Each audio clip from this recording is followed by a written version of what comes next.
सचिव लगायत राष्ट्र सेवा नेताजीहरूको आगमन भइसकेको छ। गरिदिनु हुनका लागि पूर्व प्रधानमन्त्री तपाईहरुको पक्षमा, तपाईहरुका जायज मागको पक्षमा, तपाईहरुको जायज चिन्ताको पक्षमा निरन्तर लाग्ने विश्वास दिलाउँदै तपाईहरुलाई अविलम्ब वार्ताको टेबलमा आउन म अपिल गर्न चाहन्छु।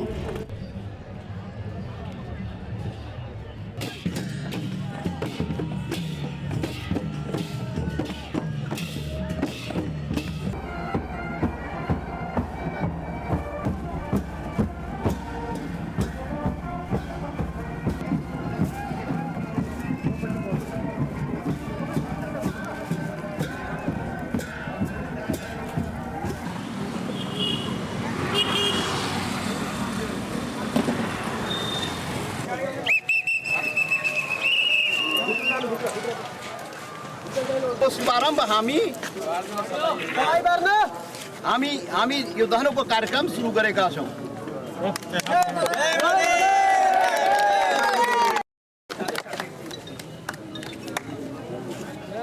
पुरै मधेसभरि यो संविधानको दहन हुन्छ र यो अधिकार नप्राप्त गरेसम्म यो आन्दोलन जारी रहन्छ।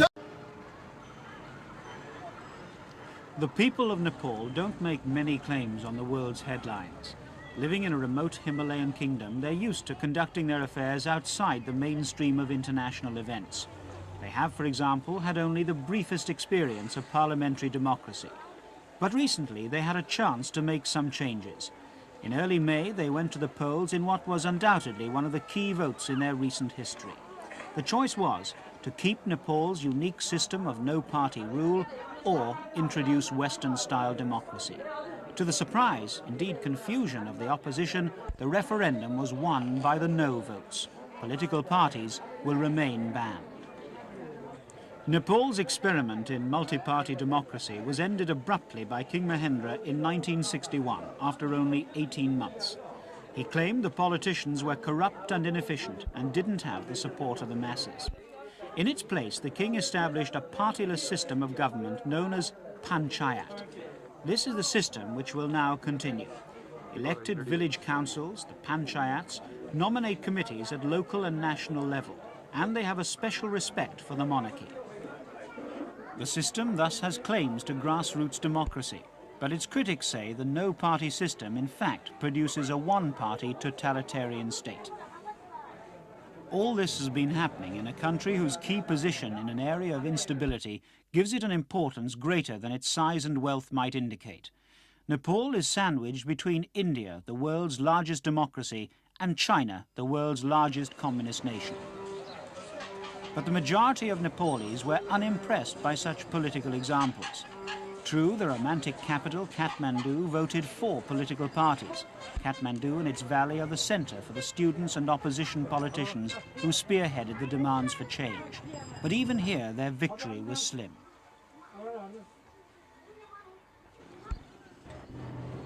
The final vote was close, and it followed a long campaign which lasted a full year. Two main forces faced each other. On one side, the opposition, a multi-party grouping led by the Nepali Congress Party, and on the other, the supporters of the monarchy and the panchayat system. The multi-party campaigners made their greatest efforts and found their greatest response in the towns. Posters in Kathmandu attacked nepotism and corruption, which they claimed were bred by the panchayat system. The panchayat supporters painted party democracy as a threat to Nepal's sovereignty and independence. Parties, it was claimed, would undermine the monarchy and traditional Nepali institutions. The Hindu cross appeared everywhere as they built up religious and nationalist fervour. For its supporters, the panchayat system is distinctly Nepalese. At the village level, the panchayat consists of 11 elected members, plus 2 nominated by central government. They meet to hammer out issues concerning the local community. In recent years, the king has tried to use them as a vehicle for rural development as part of his Back to the Village national campaign. This meeting was concerned with the building of a local road.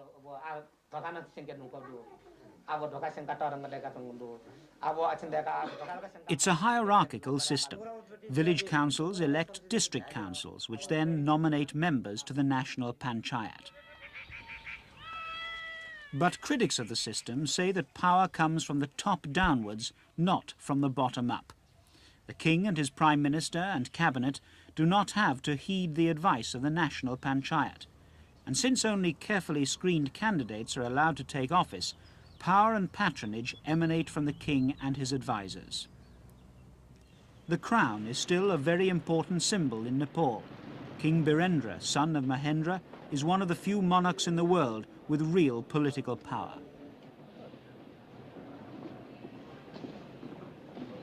The king, seen here at a reception for Chinese Vice Premier Deng Xiaoping 2 years ago, is not merely the titular head of state, but the guiding figure in his country's development. Educated at Eton and Harvard, King Birendra has had a hard struggle to develop his predominantly rural and subsistence economy. Most Nepalese work the land, and although Nepal is not as small as many imagine, it's larger than Greece, for example, much of the country is unfarmable mountains. For the 13 million Nepalese, it's a case of carving away the hillsides in order to obtain a meagre living.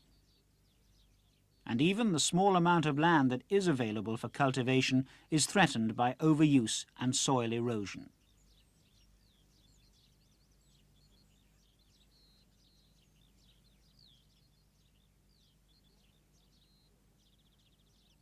Nepal is one of the poorest of the 25 least developed countries identified by the United Nations.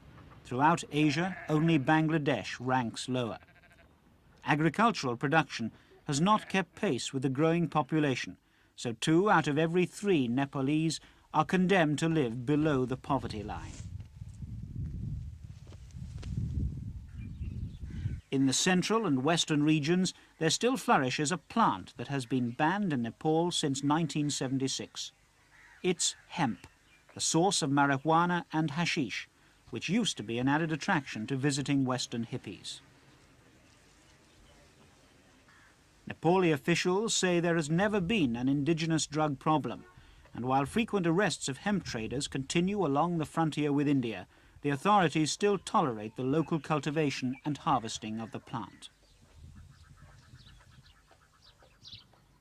The main food crops in Nepal are rice, maize, millet and potatoes.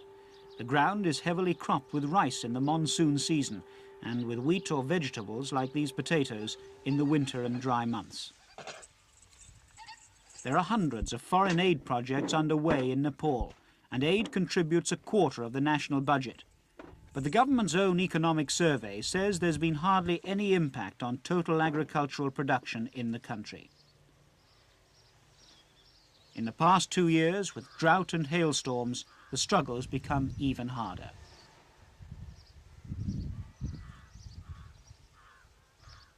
The government's critics offer one simple explanation why foreign aid has not relieved the burden of the Nepalese peasant.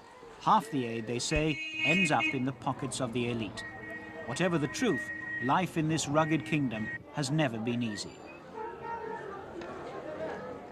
The Nepalese are a mixture of peoples. Refugees from India joined earlier migrants from the same Aryan stock. These groups intermingle with Mongoloid tribes who entered Nepal from the north.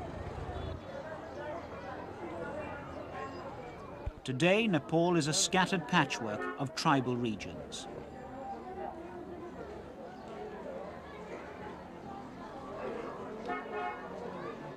The central Nepal Valley, centered on the capital, Kathmandu, contains the Newari tribal group.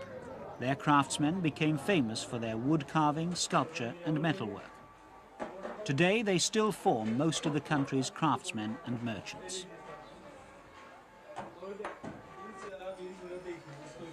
Craftsmen Nepal may possess, but wood, metal and minerals are all in short supply.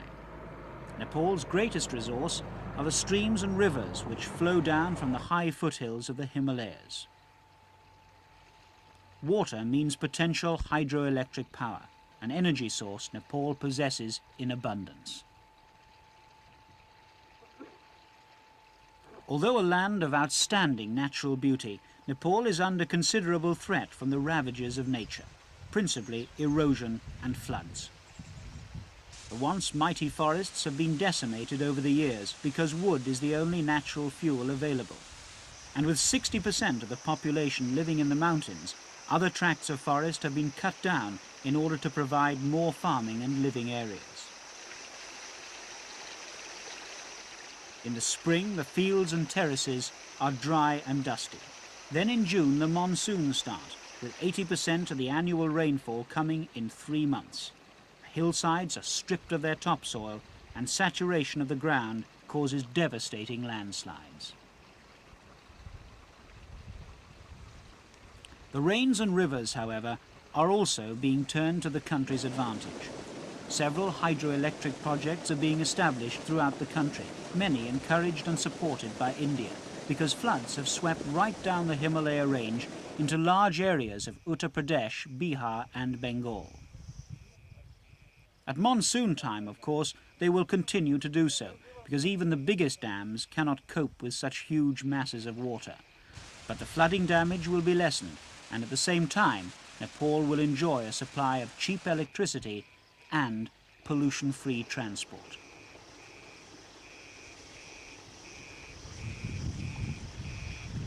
It's hoped that hydroelectric power will provide the foundations for growth and development in Nepal. Electric traction is only one example in a country without oil resources. Another growing source of income to the Nepalese economy is tourism. Up until 25 years ago, Nepal was completely isolated, its borders closed to outsiders. Today it's linked to the capitals of the world by wide-bodied jets. Nepal has a lot to offer, including, of course, the most spectacular mountains in the world. The capital, Kathmandu, is the stepping stone to the Himalayas, and it's developed rapidly as a tourist centre.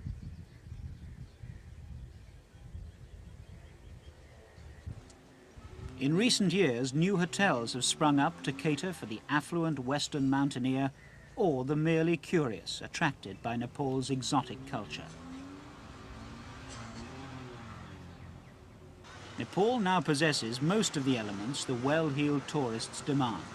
A little adventure, but not too much. And naturally, a comfortable hotel room to return to after a day seeing the sights. The new wave of tourism to Nepal is quite different from the young hitchhiking Western youth who trekked to Nepal in the 60s and early 70s for spiritual fulfillment and cheap hashish. Today's tourists are more expensively dressed. They've flown in rather than walked. Relaxing in Nepal's temperate climate or playing tennis is often preferred to seeking out the swamis.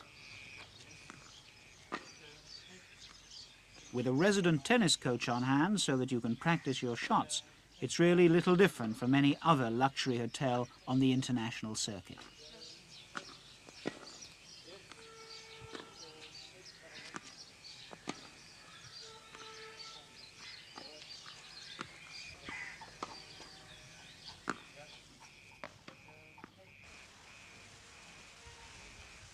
But if you can drag yourself away from the swimming pool, there's a unique Hindu-Buddhist culture still flourishing in Nepal.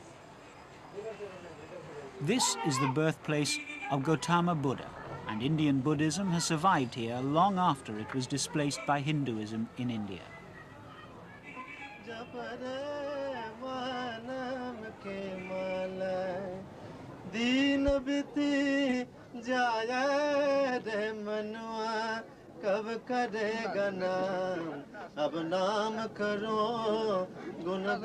It's said that medieval Indian Buddhist culture has survived intact in Nepal. The all-seeing eyes of Buddhahood stare down from the temples.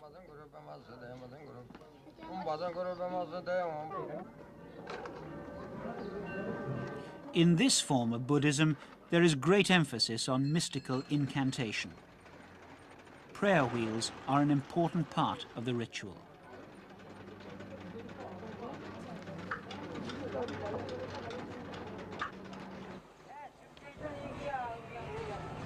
The early history of the Nepalese people is shrouded in myth and legend. According to local folklore, the valley of Nepal was once a lake that was drained by the Saint Manjushri with one blow of his sword. Whether or not the Nepalese are the children of Manjushri, it is certain that until the 18th century, Nepal consisted of 3 kingdoms. They were united by this Gurkha chief, Prithvi Narayan Shah, the founder of modern Nepal. His descendants still retain power, and the Gurkha's martial reputation has since spread throughout the world. Gurkha troops still form units within the British Army. But the maintenance of power by the Gurkha monarchy and ruling elite in Nepal has often meant a harsh rule. Many of the country's political leaders who fought the referendum campaign have spent long periods in prison. The decision by the king to hold a referendum on democracy came about after unrest and demonstrations in April last year. Mass arrests and imprisonment failed to silence the attacks on the undemocratic nature of the panchayat regime.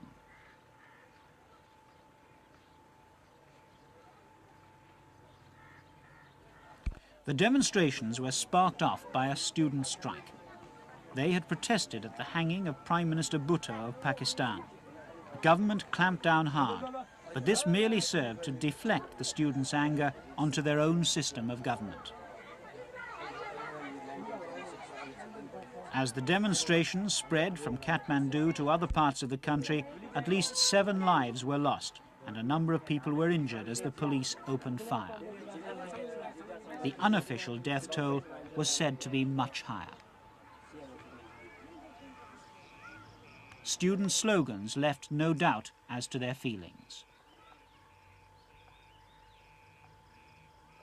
The student strike, which closed down the university system, caught the authorities by surprise. They built up an elaborate intelligence network across the scattered campuses. At first, the government tried to quell the movement by announcing educational reforms and appointing a royal commission to look into student grievances. But the unrest had spread beyond the campuses into a nationwide protest. In May last year, the king declared that the people would be given the opportunity to vote on how they wanted to be ruled.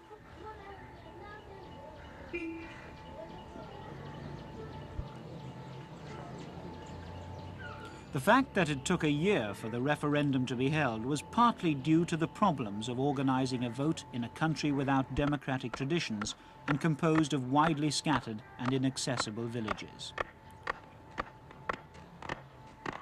But there were also claims that opponents of the referendum had deliberately tried to delay the vote indefinitely.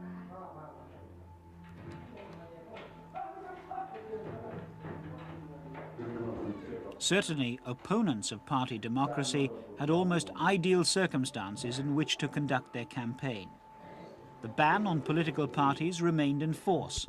A panchayat government retained power in Kathmandu, and the panchayat structure was intact across the countryside.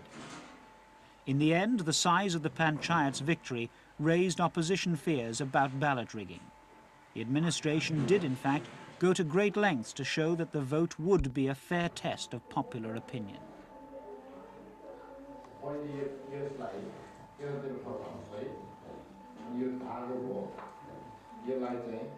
One man who'd had great hopes from the referendum was B.P. Koirala, elder statesman of the Nepali Congress Party. He was Prime Minister briefly in 1960 before parties were outlawed.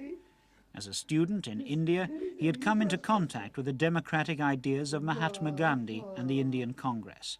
In 1946, he was a founder member of the Nepal Congress. Since then, he has spent much of his life detained or imprisoned. In exile during last May's unrest, he returned to head the campaign to restore party democracy. His voice ravaged by throat cancer, he had lost his vote-pulling powers of oratory. He was still, however, the leading figure in the multi-party campaign. He'd been certain that the multi-party group would score an overwhelming victory at the polls, and the result was a severe disappointment for him after so many years of embattled opposition. The headquarters for the multi-party campaign were the offices of the Congress Party in Kathmandu. Here the posters were printed and distributed to carry the campaign to the remote regions of Nepal. Although their support was strong in Kathmandu, the capital only carries 4% of the electorate. And in the country, multi-party supporters were never able to match the efforts of salaried officials of the panchayat system. Supervising the opposition campaign was Nepali Congress chairman Krishna Parshad.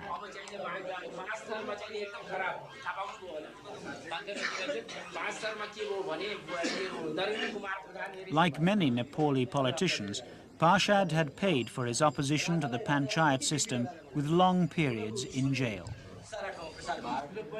Well, we were put into prison and they kept me there off and on for 14 years. 9.5 years I was in military prison and after that in the civil for the rest of the time. So I think that our fight is actually for the freedom of men, you see. It is, of course, now limited to Nepal, of course. But, and then restoration of a political system which is democratic. We call it parliamentary democracy here. We are essentially, we are Democrats. And since we are revolutionaries also, we have fought with guns and we have fought with ballot papers. So we stand actually for freedom of men and we stand for socialism too. That's why we are social democrats. We believe in democratic socialism and peaceful transformation of the society through parliamentary means. I would now...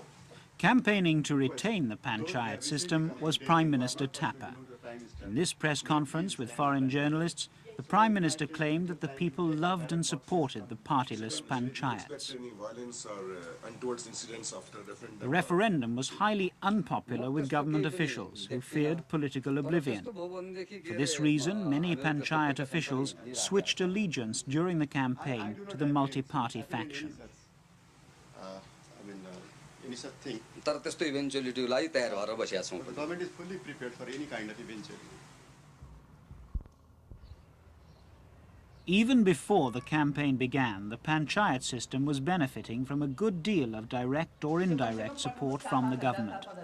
In last year's budget, for example, 20 million rupees were allocated to the National Election Commission in what the opposition saw as a desperate attempt to prop up sagging morale among government officials. There's certainly an awareness that some change is needed. Panchayat members have themselves called for reform, and some moves have already been made in areas such as tax, land ownership and credit. The opposition claimed these reforms came far too late, but in the light of the results, that's a difficult argument to maintain.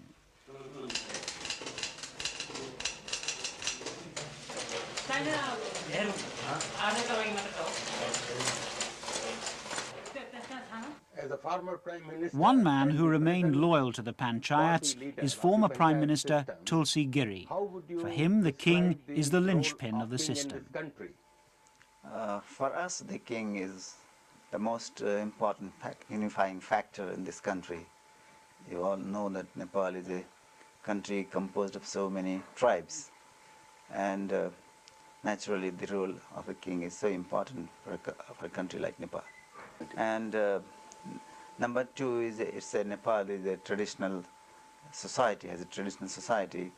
So the institution of monarchy is being taken as a very sacred institution, and people have a full trust in these institutions.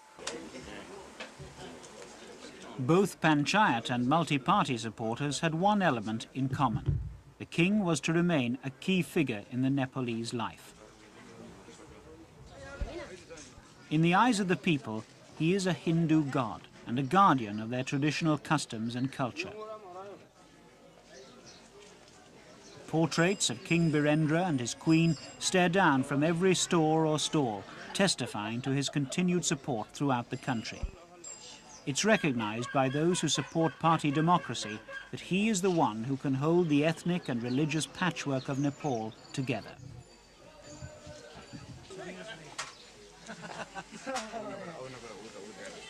Before the referendum, the king declared there'd be more reforms, whatever the outcome.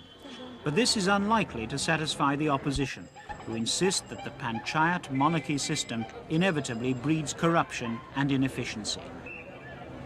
The question is, will the opposition accept more long years without a say in government? In their eyes, the panchayat system has proved a poor means of coping with Nepal's problems, both economic and political. Having had the prospect of open democracy brought so tantalizingly near, they certainly won't find it easy to simply sit back with the old system. There's certainly a possibility that Nepal will become more sensitive to the big power politics that now swirl above its head like the winds through the Himalayan peaks. Nepal is not, and surely never will be, a bone of contention such as Afghanistan. But the recent events in Afghanistan have shown that in this part of Asia there are no countries, however poor or remote, that the rest of the world can afford to ignore.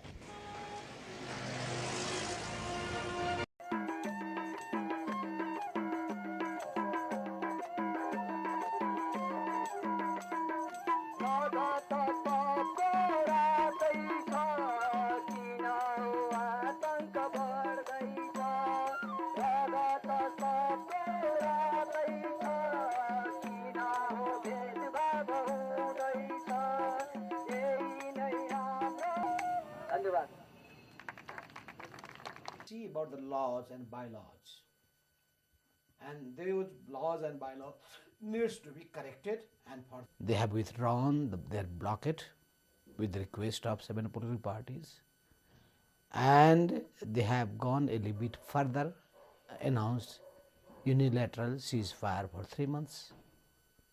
That was the thing we were thinking about the government, and government has to respond it, and they will have to just to declare ceasefire for 6 months. Why only 3 months?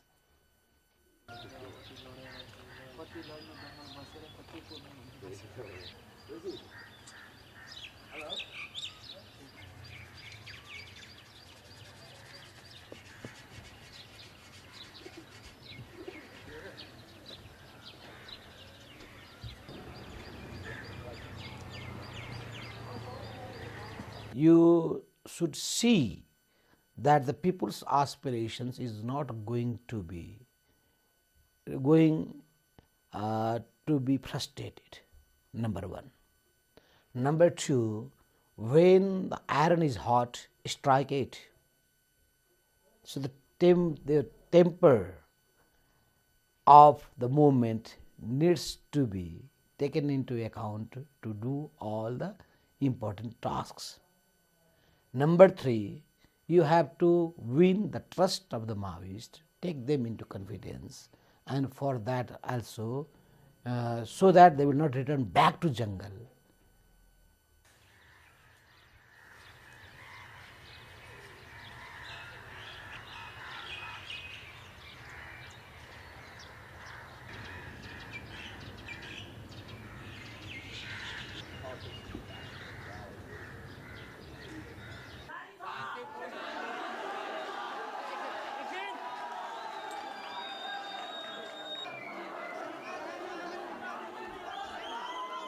We don't think that being the Prime Minister and looking for and vying for is the demand of the time.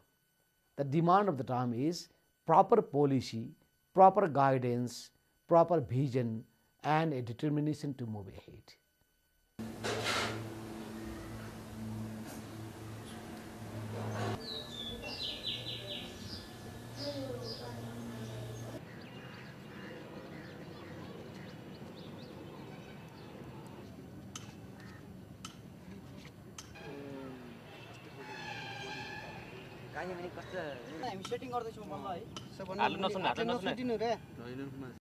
Nepal has adopted a new constitution, the first full-fledged one in the Himalayan nation since it became a democratic republic in 2008.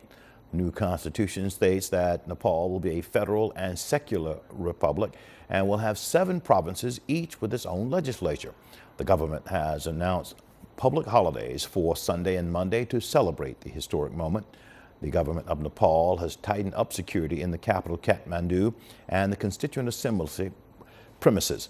A total of 50,000 security personnel have been deployed across the nation amid protests against the Constitution launched by opposition parties. Meanwhile, in a landmark move, Nepal lawmakers have approved a new constitution after 7 years of painstaking efforts and negotiations. The long-awaited new constitution of Nepal divides the country into 7 federal provinces. Amid loud cheers, Nepal's Constituent Assembly overwhelmingly approved a new constitution with a two-third majority late on Wednesday night. The new constitution, passed by 507 votes to 25, is due to come into effect on Sunday after the lawmakers sign and the Constituent Assembly chairperson authenticates it. Voting for the draft of the new constitution was pushed through the assembly despite protests by some ethnic minority groups over the size and borders of the federal provinces. Activists of a Hindu party had also demanded the nation be declared a Hindu state, a proposal which was overwhelmingly dismissed by the assembly. Nepal was a Hindu nation for centuries when it was ruled by the kings, but has been a secular state since the monarchy was abolished in 2008. The passage of the new constitution, which maintains its secular character, is being considered as a positive move that will ensure democracy and political stability in the country. For 20 months, this building has seen hardly any visitors. This is the Constituent Assembly building, where Nepal's new constitution is supposed to be drafted. Last November, Nepal went to the polls to elect representatives to write the charter. On Tuesday, they finally took the oath of office. These long delays are not surprising. In 2008, Nepal went through exactly the same process, but 4 years later, the constitution was still not written. Pressure groups have been on the streets to warn the assembly not to mess up this time. We've organized this picket program to get the new Constituent Assembly to deliver the constitution within a deadline, rather than focusing on power battles. The last Constituent Assembly was dissolved in May 2012 after leaders of the main political parties failed to come to an agreement on identity-based federalism and the form of government. The Maoist party, who had fought the state for 10 years, was then the largest party. This time around, the Maoists are a distant third, with the Nepali Congress as the biggest party. Sarawat Ara Khanum of the Nepali Congress represents Bankhe, a district in western Nepal. She's one of the few women representing the Muslim community of Nepal. Her priorities are clear. Everyone in my district wants peace, security and laws. When an offender is arrested, political pressure gets this person released. We need the constitution written as soon as possible and we will write it. Like Khanum, 85% of the members in this assembly are new. However, analysts claim that it is not as inclusive as the last assembly, and even then, the concerns of excluded groups were ignored. The ruling class, which we call Brahman Kshetri, their representation in the Constituent Assembly was 42%. But in this second, actually it's a 57%. So, though they were not in the first Constituent Assembly, they were in the power for 12 years during democratic period in our context. The leaders of the major political parties have expressed their commitment to write the constitution within 1 year. Yet 2 months on, the same leaders have not been able to agree on a government.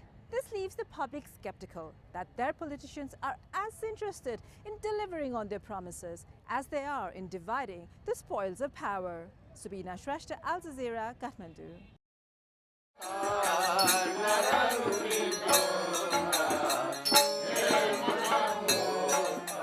It's one of the most beautiful places on earth, with Mount Everest and with wonderful people and ancient history. These people have shown a great determination to overcome strife and to try to come together. Do you have the voter ID cards here? Yeah. You have those? The Constituent Assembly elections in Nepal are of crucial importance. They mark the continuation of a peace process following a 10-year civil war. They also provide an opportunity for the people of Nepal to select representatives who they want to draft a constitution, lay the groundwork, state the principles, and really to write the blueprint for the country. My name is David Potty. I'm the Associate Director of the Democracy Program at the Carter Center. The Carter Center, in observing elections, hopes to provide an independent and impartial assessment of the quality and credibility of the conduct of elections. We're pretty excited about what we're seeing so far, at least on our team here in Kathmandu. The polls opened on time, all the materials are here, people are voting in great numbers. It's really pretty amazing given that in the run-up to these elections there's been quite a lot of tension, there have been some incidents of violence, and so a lot of fear, I think, on the part of Nepalis that these elections might not even take place. Voting is very important. With one vote, we can do so much for our country. I think everyone should vote for their nation. After all, this is not for only for us, but for our generation in the future as well. The Carter Center has observed this is our 95th election, and each country is different, of course, but what we try to do is to make sure that people have a voice. Jindabad, Jindabad. And we are encouraged when countries want to take that step and move to a democratic way of government. We have been delighted at the progress of this election process and at the quality of the opportunity that the people had to cast their votes honestly and quietly and orderly. And this was a very good demonstration of the commitment of tremendous numbers of Nepali people to take a part in the democratic process. We really are seeing the birth of a new country. We're seeing a people who are really exercising their own right to self-determination. We are also seeing a country that is transitioning from having been a monarchy for more than 150 years to becoming a new, thoroughgoing democratic republic. And that's exciting not just for Nepalis, but I think for anybody.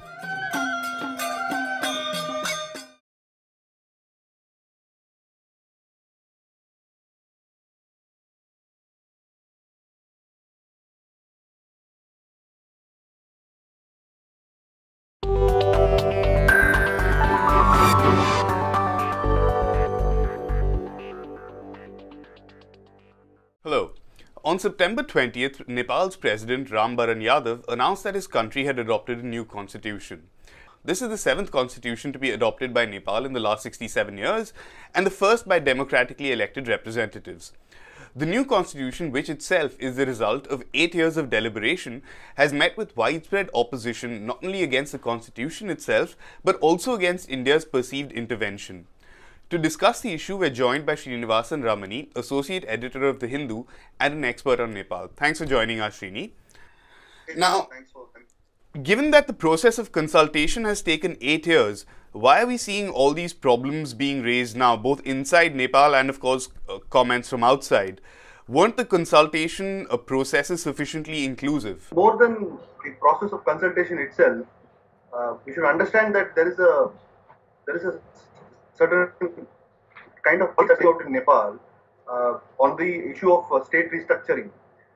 If you remember, before this Constituent Assembly was elected, the first Constituent Assembly was elected in 2007, there were massive protests, what was called Jan Andolan.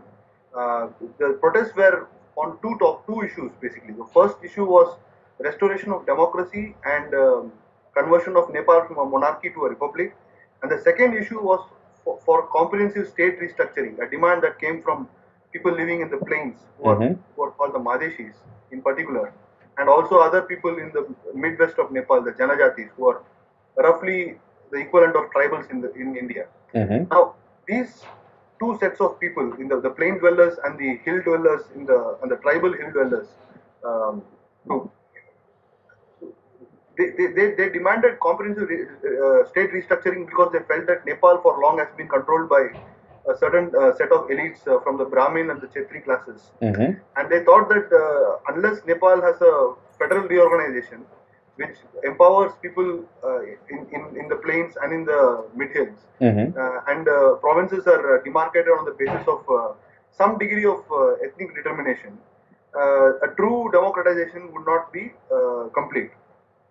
So when in the run-up to the CA, this demand was a very important demand, and this demand was incorporated in the interim constitution that was adopted by the main political parties when they went to the elections. Right. So after elections, the first thing that the Constitutional Assembly did was declare Nepal a republic. It was also a very popular demand. After all, the Jan Andolan started off as a protest against monarchy, and at that time there was a consensus among all parties that Nepal has to be made into a republic, including external actors such as India. But on the issue of state restructuring, there was always a divide between those who are seeking the status quo, that is retaining Nepal as a province, as a group of provinces determined not on the basis of ethnic determination, but on basically a districting process, and others who wanted a more comprehensive state restructuring.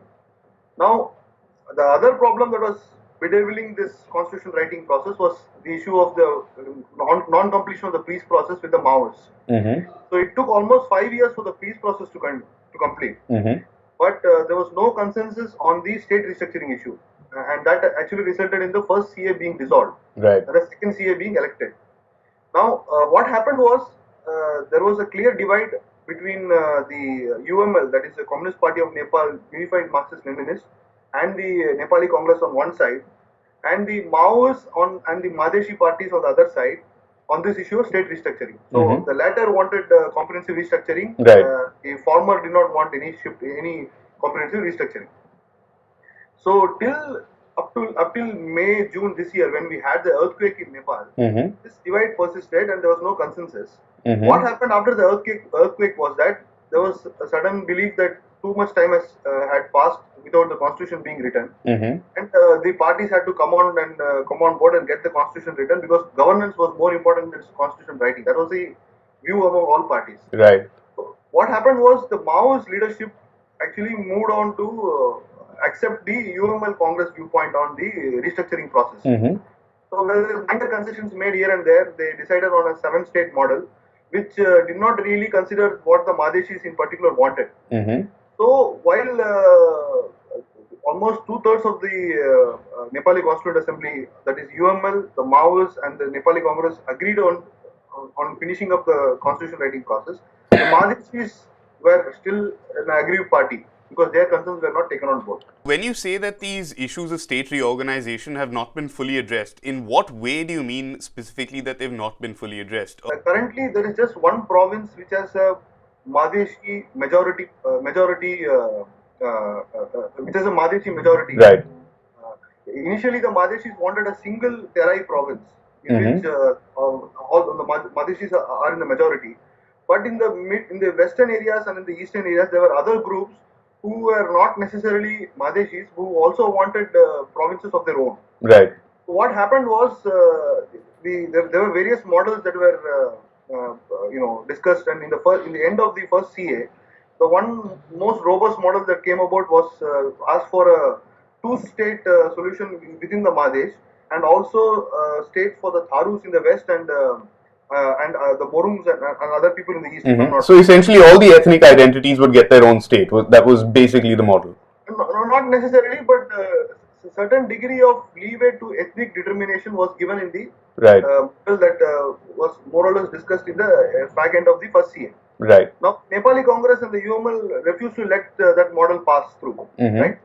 So instead, what has currently happened is that they have come up with a 6-state model where in each of these provinces, the Bahuns and the Chetris, the dominant classes, are still the Pahadia people. The hill people are still in some degree of majority. Okay, so it is a certain degree of gerrymandering that has happened. Right? That is issue number one. The second issue is electoral constituencies.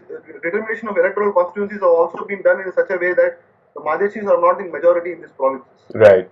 Now the thing is that the plains dwelling people are almost 50% of the population, and they believe that they have never been part of the decision making or the governing structure, and this has been a long-standing demand for almost 5-6 decades. So they believe that if certain degree of federal determination is made in which they feel that they own the process of state restructuring, that would be a positive step, which has not happened.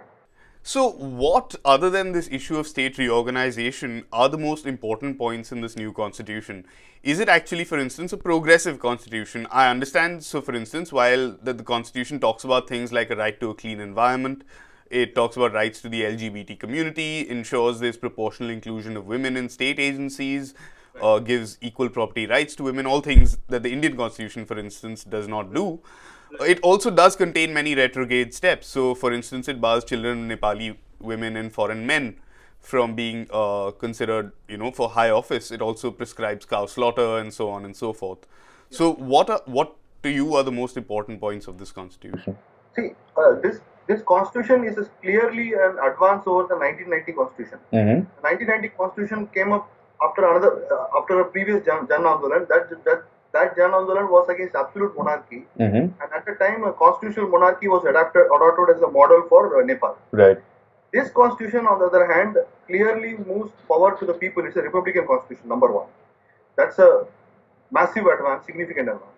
Number two, it's a secular constitution. There were doubts whether or not the word secularism will be used in the preamble of the constitution.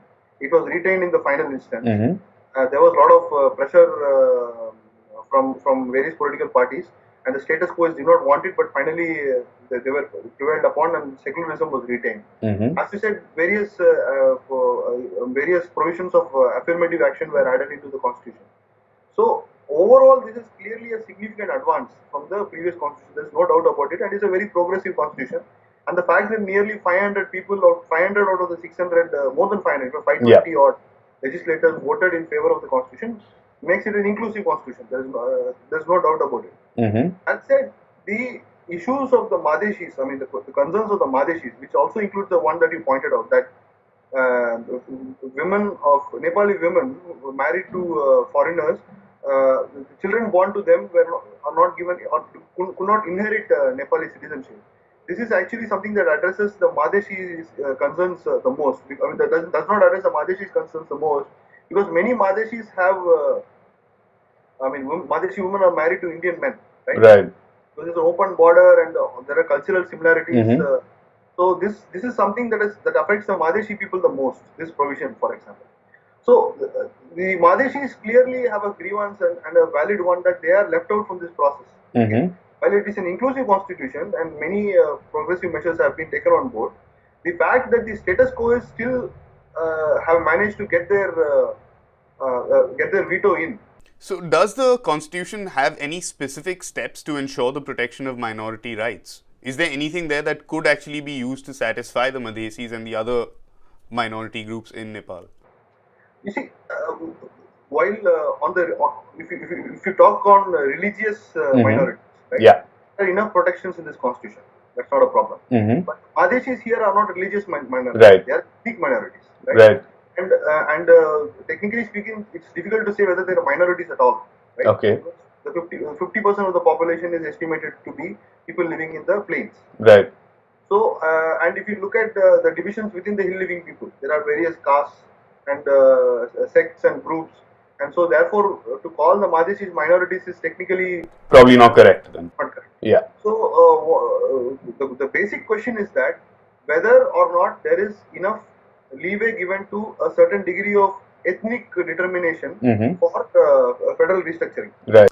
Now, New Delhi has reportedly asked Nepal to make as many as 7 changes to the constitution. Are you aware of what these demands specifically are? And do you think that India's actions are actually an affront to the sovereignty of Nepal? Or can India, practically speaking, stay out of any such issue, given that we are their closest neighbor and have such close relations with them? Or do you think India, in the final analysis, has overstepped the bounds of providing friendly neighborly advice? This is a difficult question. Let me unpack these questions. Mm-hmm. Number one, is India's contention that the Nepali constitution is not inclusive enough, right or wrong? Yeah. I think India's contention is correct. Mm-hmm. Okay. Number two, whether is India doing the right thing by applying certain degree of pressure in terms of closing the border and trying to pull some levers in terms of because India is, Nepal being a landlocked country and being economically dependent on India, is India right in pushing the economic levers in order to push Nepal to do the needful in the form of amendments? Now, that's a difficult question to answer. Having said that, and I would say that technically India should not do this, because this actually violates the sovereignty of Nepal, and it also is from a pragmatic viewpoint, it's not a right step to do, because it invokes Nepali nationalism. Right. Now, the issue is that is to be understood is that Nepal has slowly progressed towards a modern democracy. It has taken years for it to do so. Initially, if you know, till the 1950s, Nepal was a feudal aristocracy ruled by the Ranas. Right? It took Indian intervention of some kind for Nepal to transition from a Ranacracy to a constitutional monarchy. Right. Okay? But India would have preferred a democracy in Nepal. But at the same time, the monarchy was very powerful, and democracy took. For it to become a democracy, Nepal took time. had to wait literally 40 years. Yeah. Each step of the way, when transition from Ranacracy to constitutional monarchy, from constitutional monarchy to absolute monarchy to constitutional monarchy, each step of the way, Indians played an important role. So the hand of India in this progressive transition cannot be denied, right? Secondly, a stable Nepal is in India's security interest as well. The Madesh is also a hotbed of criminal activity. There is an open border. Yeah. In the past, it has been used to stage, for example, the leader of the Indian Mujahideen was Nepal. The Kandahar hijacking that originated in Kathmandu. Yeah. And Nepal's geopolitical location, its proximity to its presence in the Himalayas, not very far away from Kashmir, it's bordering China. These are all the security establishment in India. The Ministry of External Affairs believes that this is a very important and a very important geopolitical political location, and a stable Nepal is in best interest of India as well. Right. Now, a stable Nepal would automatically mean a stable Tarai. Protest in Tarai and unstable Tarai is not in India's interest. Right. It's a very criminal Yes. and unsavory elements can come into the Indian. Across the border. Yes. So technically speaking, India is within its rights to demand from the Nepali political class that it takes steps to ameliorate the interests of the plains-dwelling people. Right. Now the question is whether they are doing the right thing by going on this putting economic pressure on Nepal. Is that the right step to do? That I think is not the right step to do. There are other elements also. The current the NDA regime in India, while it agrees with the interests of the Madeshis, there is also an element in the BJP ruled government who believes that secular Nepal is not in their interest. Right. So certain degree of instability that's being created in this turmoil is also being driven by the fact that there are elements within the BJP who do not want secular Nepal, right? So, so the Indian government should be careful that these interests don't get play while they want. Yeah. Thank you so much, Srinivas, for joining us, and we will bring you back to discuss more issues relating to Nepal. Thank you for joining us today.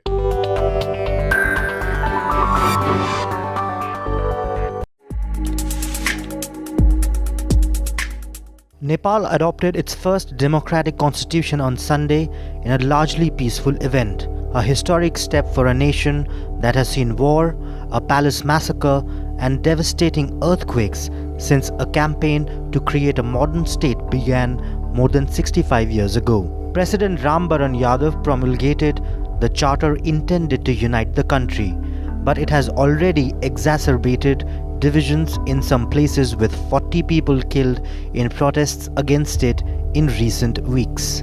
In Kathmandu, a crowd of more than 2,000 people cheered and took pictures of the Constituent Assembly building decked out in red and blue Nepali flags. The charter creates 7 states in a secular federal system, but is opposed by some groups who wanted to re-establish Nepal as a Hindu nation, and others who feel it is unfavorable to people in the plains near India. The government says an imperfect document is better than nothing, and the constitution can be amended to reflect the aspirations of dissenting groups. On Sunday adopted a secular constitution amid celebrations and protests. The new constitution was unveiled at a special ceremony in Parliament in Kathmandu by Nepalese President Ram Baran Yadav. The statute was framed after 7 years of deliberations, marking Nepal's transition into a fully secular and democratic republic from a Hindu monarchy. India has extended its best wishes to the people of Nepal over adoption of the new constitution. In Greece, jubilant supporters of Prime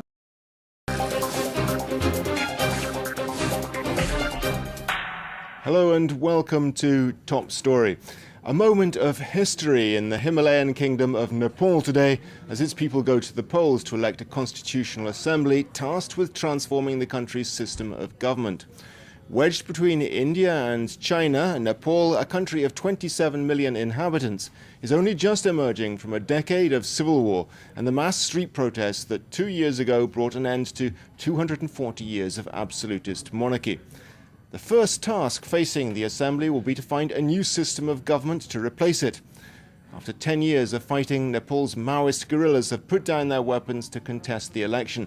The electoral campaign, though, has been marred by violence, much of it the fault of the Maoist youth wing, which is accused of beating up rivals and threatening voters. But it's not all been one way. 6 Maoists were shot dead by the security forces earlier this week after a clash with supporters of a rival party. But what will happen once the elections are over? Can agreement be reached on a new democratic form of government? Well, joining me now to discuss those and other questions is Alain Lombal, who's a specialist on the region and author of the book Insurrection and Terrorism in South Asia. Thanks very much for being on Top Story. The conditions for this electoral campaign have hardly been ideal, have they? Lots of violence. Yes, it's certainly not ideal as a campaign, but however, the main thing to mention is that these elections do happen. And that's, of course, a great event for this kingdom, because it is still a kingdom. And if you think where Nepal was just a few years ago with a ferocious guerrilla campaign under the way, the Maoists who were taking part in these elections were at that stage in the jungles fighting the government. Yeah, they had been fighting against the government since 1996, and altogether 13,000 people were killed.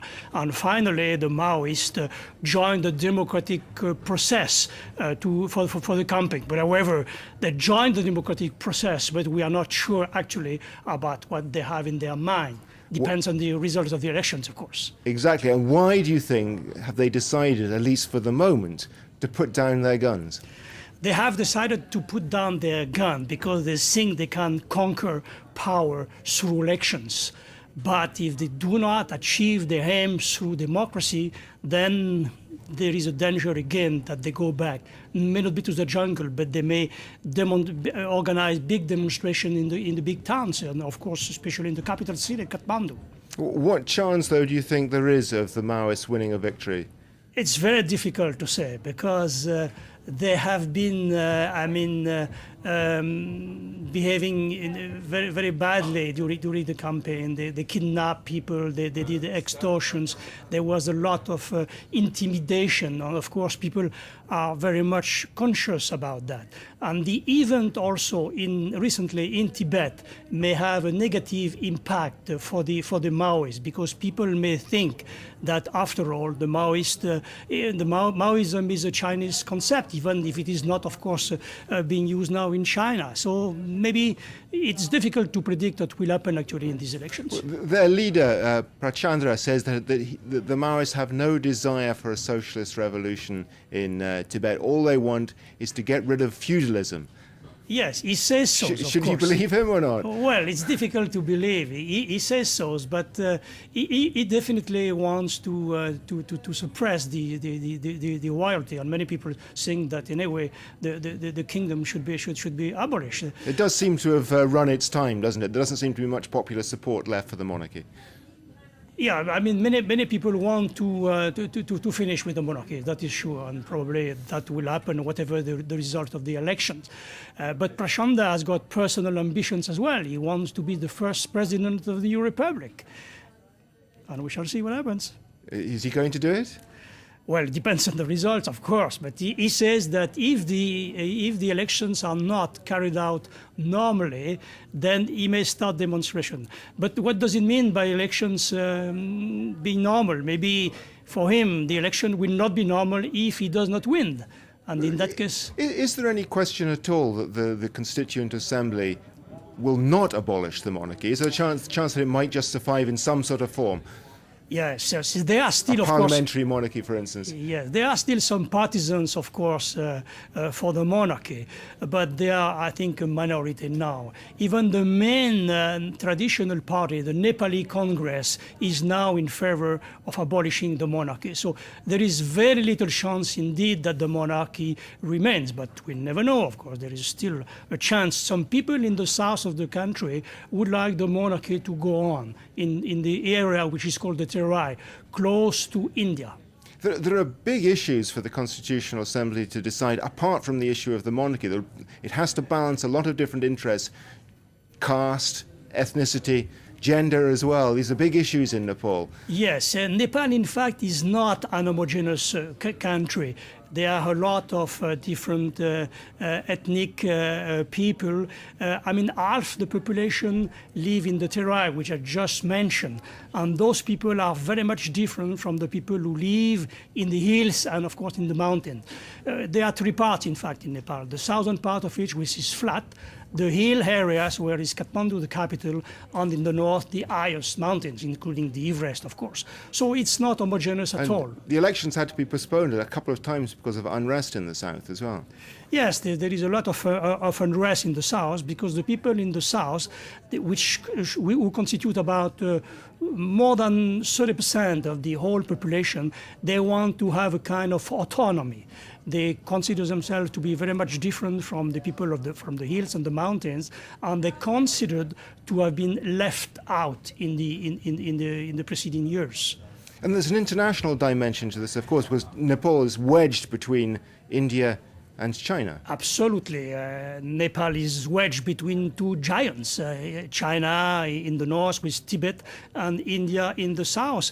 And there is a lot of implications, of course, for these countries. For the moment, the trade of Nepal with the external world depends on India because most of the imports and exports have to go through India. But it may change in the future because China is making a lot of efforts, successful efforts, we must say, to develop the infrastructure in Tibet, including, of course, the railway line, which now goes to Lhasa and which later on will go to the Nepalese border. So they'll be watching that with great interest in Nepal. Yes, Nepal wants to not to be dependent only on India. And of course, if the Maoists get the power, they will get closer to China because the Maoists definitely are very much anti-Indians. And that, I'm afraid, is all we have time for today. We'll have to end it there. Thanks to our guest, Alain Lombal. Join us again tomorrow for another edition of Top Story. Goodbye.